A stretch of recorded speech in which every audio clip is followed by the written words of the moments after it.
നമ്മുടെ ചമ്മന്തിപ്പൊടി അല്ലെങ്കിൽ വേപ്പിലക്കട്ടി എങ്ങനെ ഉണ്ടാക്കുന്നതെന്ന് നോക്കാം. അതിനുവേണ്ടി സാധനങ്ങൾ എന്തൊക്കെയാണെന്ന് നോക്കാം. ഞാനിവിടെ ഒരു 1.5 കപ്പ് തേങ്ങ എടുത്തിട്ടുണ്ട്. നമ്മൾ ചമ്മന്തിപ്പൊടി ഉണ്ടാക്കാൻ വേണ്ടി തേങ്ങ എടുക്കുമ്പോൾ നല്ല മൂത്ത തേങ്ങ എടുക്കാൻ ശ്രദ്ധിക്കണം കേട്ടോ.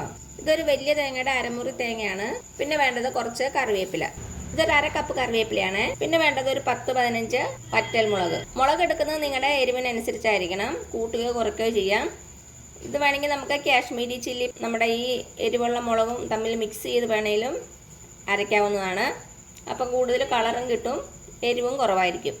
അപ്പോൾ മുളക് നിങ്ങളുടെ ഇഷ്ടത്തിനനുസരിച്ച് എടുക്കുക. പിന്നെ വേണ്ടത് ചെറിയ ഉള്ളി ഒരു 10-12 എടുത്തിട്ടുണ്ട്. പിന്നെ വേണ്ടത് കുറച്ച് പുളി. ഇത് ഞാനൊരു നാരങ്ങ വലിപ്പത്തിലുള്ള പുളിയാണ് എടുത്തേക്കണത്. പിന്നെ നമുക്ക് ആവശ്യമുള്ളത് കുറച്ച് കുരുമുളക്, ഒരു 10-12 മതിയാകും കേട്ടോ. പിന്നെ ആവശ്യത്തിനുള്ള ഉപ്പ് വേണം, വെളിച്ചെണ്ണ വേണം. അപ്പോൾ ഇത്രയും മതി നമ്മുടെ ടേസ്റ്റി ആയിട്ടുള്ള എളുപ്പത്തിലുള്ള ചമ്മന്തിപ്പൊടിക്ക്. അപ്പം നമുക്ക് സ്റ്റാർട്ട് ചെയ്താലോ. ഫസ്റ്റ് നമുക്ക് നമ്മുടെ തേങ്ങ ഒന്ന് മിക്സിയിൽ ജസ്റ്റ് ഒന്ന് കറക്കിയെടുക്കാം. ഒരേപോലെ ഇരുന്നില്ലെങ്കിൽ നമ്മുടെ തേങ്ങ വറുക്കുമ്പോൾ ചിലത് പെട്ടെന്ന് അങ്ങ് മൂത്ത് പോവും, ചിലത് പച്ചയായിട്ട് കിടക്കും. അപ്പോൾ അത് ഒഴിവാക്കാൻ വേണ്ടിയിട്ട് ഒരു മിക്സി ബൗളിലിട്ട് ജസ്റ്റ് ഒന്ന് കറക്കിയെടുക്കുക. ഒത്തിരി നേരം അങ്ങ് കറക്കരുത്, ഒരു 2-3 സെക്കൻഡ് ഒന്ന് കറക്കിയെടുക്കുക.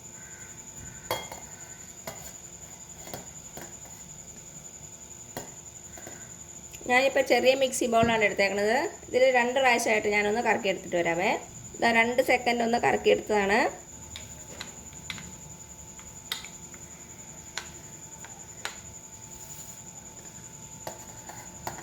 അപ്പോൾ എന്താ നമ്മുടെ തേങ്ങയെല്ലാം ഒരേപോലെ വന്നിട്ടുണ്ട്, വേറെ വേറെ പീസുകളൊന്നുമില്ലാതെ ഈവനായിട്ട് വന്നിട്ടുണ്ട്.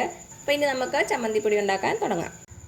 അപ്പോൾ എന്താ ഞാനൊരു ചീനച്ചട്ടി വെച്ചിട്ടുണ്ട്. അടികട്ടിയുള്ള ഒരു പാത്രം എടുക്കുക. ഇങ്ങനെ അലുമിനിയത്തിൻ്റെ ചീനച്ചട്ടിയോ ഇരുമ്പ് ചീനച്ചട്ടിയോ ഒക്കെയാണ് നമ്മുടെ ചമ്മന്തിപ്പൊടി ഉണ്ടാക്കാൻ നല്ലത്. നോൺ സ്റ്റിക്ക് ഉപയോഗിക്കാതിരിക്കുന്നതാണ് നല്ലത്. ഇതിലേക്ക് നമുക്ക് കുറച്ച് വെളിച്ചെണ്ണ ഒഴിച്ചു കൊടുക്കാം. ഒരു 2 ടീസ്പൂണോളം ഒഴിച്ചിട്ടുണ്ട്. ഇനി എണ്ണയൊന്ന് ചൂടായിട്ട് വരട്ടെ. ഇപ്പം എന്താ നമ്മുടെ എണ്ണ നന്നായിട്ട് ചൂടായിട്ടുണ്ട്. ഇതിലേക്ക് നമുക്ക് തേങ്ങ ചേർത്ത് കൊടുക്കാം. ഇനി ഇതിലേക്ക് ചെറിയ ഉള്ളി ചേർത്ത് കൊടുക്കാം. ഞാൻ ചെറിയ ഉള്ളി ഇങ്ങനെ 2-3 ചെറിയ പീസായിട്ട് കട്ട് ചെയ്തിട്ടുണ്ട്. അതേപോലെ തന്നെ വറ്റൽമുളകും എല്ലാം ഒരേ ടൈമിൽ തന്നെ ഇടാം കേട്ടോ.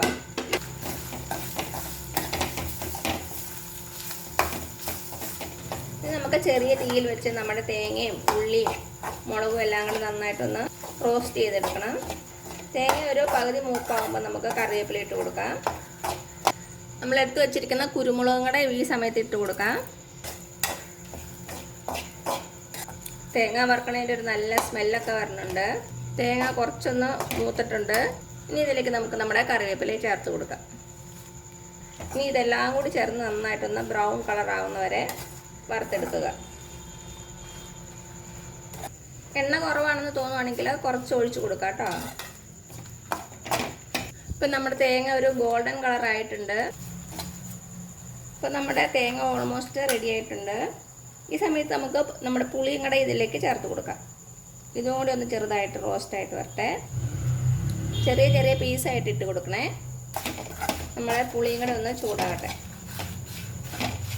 പുളി ഇട്ടതിന് ശേഷം ഒരു 2-3 മിനിറ്റ് കൂടി ഒന്ന് ഫ്രൈ ചെയ്ത് കൊടുക്കുക. ഇപ്പം നമ്മുടെ തേങ്ങയും മുളകും ഉള്ളിയും കറിവേപ്പിലയും എല്ലാം കൂടെ നന്നായിട്ട് റോസ്റ്റ് ആയിട്ടുണ്ട്. നമുക്ക് തീ ഓഫ് ചെയ്യാം. തീ ഓഫ് ചെയ്തിട്ട് ഇത് നന്നായിട്ടൊന്ന് ചൂടാറണം. ചൂടാറിയതിന് ശേഷം നമുക്കിത് പൊടിച്ചെടുക്കാം. ഇനി ഇത് അടുപ്പിൽ തന്നെ വെച്ചിരിക്കേണ്ട, വേറെ സ്ഥലത്തേക്ക് മാറ്റി വയ്ക്കുക. ഇനി ഇതൊന്ന് ചൂടാറട്ടെ. ഇപ്പം എന്താ നമ്മുടെ തേങ്ങയുടെ ചൂട് നന്നായിട്ട് ആറിയിട്ടുണ്ട്. ഞാൻ ഇതിൻ്റെ അകത്തുനിന്ന് ചെറിയ ഉള്ളിയും പുളിയും വേറൊരു പാത്രത്തിലേക്ക് എടുത്ത് മാറ്റിയിട്ടുണ്ട് കേട്ടോ. ഫസ്റ്റ് നമുക്കിത് പൊടിച്ചെടുക്കാം, അതിനുശേഷം ഇതുകൂടി ചേർത്ത് പൊടിക്കാം. അപ്പം എന്താ ഞാനൊരു മിക്സി ബൗൾ എടുത്തിട്ടുണ്ട്. മിക്സി ബൗളിൽ വെള്ളമയം ഒന്നും ഇല്ലാതെ നോക്കണേ. ഒരു മിക്സി ബൗളിലേക്ക് ഇട്ടിട്ടുണ്ട്. ഇതിന് ഞാനൊന്ന് പൊടിച്ചെടുത്തിട്ട് വരാവേ. ഇനി ഇതിലേക്ക് നമ്മുടെ ചെറിയ ഉള്ളിയും പുളിയും കൂടെ ചേർത്ത് കൊടുക്കാം. ഇനി നമ്മുടെ ചമ്മന്തിപ്പൊടിക്ക് ആവശ്യമായിട്ടുള്ള ഉപ്പും കൂടെ ചേർത്ത് കൊടുക്കുക.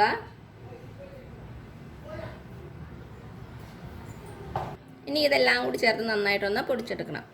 അപ്പം നമ്മുടെ ചമ്മന്തിപ്പൊടി ഞാൻ പൊടിച്ചെടുത്തുകൊണ്ട് വന്നിട്ടുണ്ട്. കണ്ടോ, നല്ല ഫൈനായിട്ട് പൊടിഞ്ഞ് വന്നിട്ടുണ്ട്. ഉപ്പും പുളിയൊക്കെ ഒന്ന് ചെക്ക് ചെയ്ത് നോക്കുക. ഇനി ഇത് നമുക്ക് വേറൊരു പാത്രത്തിലേക്ക് ഇട്ട് കൊടുക്കാം. അപ്പം എന്താ ഇത്രയേ ഉള്ളൂ നമ്മുടെ ടേസ്റ്റി ആയിട്ടുള്ള, അതേസമയം നല്ല ഹെൽത്തി ആയിട്ടുള്ള നമ്മുടെ ചമ്മന്തിപ്പൊടി. ഇതും തൈരും മാത്രം മതി നമുക്ക് വയറ് നിറച്ച് ചോറുണ്ണാൻ. അപ്പോൾ എല്ലാവരും ഒന്ന് ട്രൈ ചെയ്ത് നോക്കുക.